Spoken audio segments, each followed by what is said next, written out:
আসসালামু আলাইকুম। আমাদের এখানে প্রায় ১৭০০ স্কোয়ার ফিটের একটি ২ ইউনিটের বাসা। এই বাসাটা অর্ধেক এখন শেষ করা হইছে। মানে একটা ইউনিট শেষ করা হইছে, আরেকটা ইউনিট পরবর্তীতে শেষ করা হবে। তো এখানে আসলে একটা ইউনিট শেষ করতে কত টাকা লাগলো বা এরকম একটা বিল্ডিং যদি আপনি করেন আসলে কত টাকা লাগতে পারে। তো বিল্ডিংটি মূলত ৩ তলা ফাউন্ডেশন দিয়ে করা। তো এটা হলো সাইটের ডিজাইন, আর সামনে হলো একটি সিম্পল ডিজাইন, যেমন সামনে ২টা বারান্দা এবং মাঝখানে সিঁড়ি। তো অনেকে বলেন যে ভাই এই বারান্দার যে সাইজ এটা কত বড় হওয়া দরকার। তো দেখেন বারান্দার আসলে আমরা যে এই বারান্দাটা দিছি এটা লম্বায় আছে 10 ফিট, আর পাশে ভিতর আছে 3 ফিট, আর বাহির আছে 3.5 ফিট। তো ভিতর যদি আপনি একটা বারান্দা 3 ফিট থাকে তাহলে মোটামুটি অবস্থায় এটাকে আপনি বেশি বড়ও বলতে পারেন না, আবার ছোটও বলতে পারেন না। আবার যদি দেখা যায় যে আপনার বারান্দাটা 4 ফিট দেন বাহির বাহির, বা 4.5 ফিট, 4.5 ফিট যদি বাহির বাহির দেন আর 3 ফিট যদি ভিতর থাকে তাহলে কিন্তু দেখতে সুন্দর লাগে। আর এটা মেইন প্রবেশপথ হলো সিঁড়ির নিচে দিয়ে। আপনি সিঁড়ির নিচে দিয়ে যদি মেইন প্রবেশপথ দেন তাহলে একটা জিনিস খেয়াল করবেন, দেখেন বিল্ডিংয়ের বেড কিন্তু উঁচা।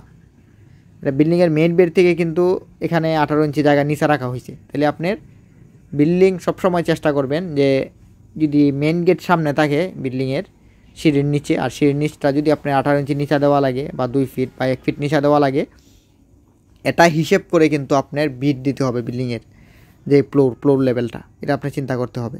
না হয় আপনার পরবর্তীতে পস্তাতে হবে। কারণ আপনি হিসাব করলেন যে আমি ফ্লোর দিয়ে দিলাম, কিন্তু সিঁড়ির নিচের জায়গাটাতে নিচা থাকবে ওইটা আপনি হিসাব করা হয় না, অনেক সময় দেখা যায়। তো এটা আপনারা খেয়াল করবেন। আর এখানে বিল্ডিংয়ের প্রবেশ পথে ঢুকেই আমরা যদি দেখি এখানে ড্রয়িং রুম এবং ডাইনিং একসাথে। আর এখানে একটা বেডরুমগুলো কিন্তু একটু বড়। যেমন এই বেডরুমটা আছে 13 feet by 12 feet. 13 feet 12 feet bedroom কিন্তু এত ছোটও না, আবার এত বড়ও বলা যায় না, তবে মোটামুটি চলে। আর এটা হলো বাথরুম হলো 4 ফিট 4.5 ফিট পাশে, আর লম্বা হলো 8 ফিট। আর এই বেডরুমে 2টা জানালা, আর এটা হলো বারান্দাটা ভিতর আছে 3 ফিট বাই 10, এই 3 ফিট ভিতর এবং পাশে আছে 9 ফিট। আর এটা আসলে ভিতরটা যদি দেখেন যে ডাইনিং স্পেস এবং যে ড্রয়িং রুম একসাথে, আর ওইটা হলো কিচেন রুমটাও কিন্তু অনেক মোটামুটি চলে, যেমন 7 ফিট বাই 9 ফিট। এটাও মোটামুটি অনেক জায়গায় দেখা যায় আরও ছোটোও হয়। তো এটা এখানে কিচেন রুমটা অনেক সুন্দর বা অনেক বড়ই বলা যায়। আর এটা হলো একটা বেডরুম, এটার সাথে একটা অ্যাটাচ বাথরুম, আর পিছনে একটা বারান্দা।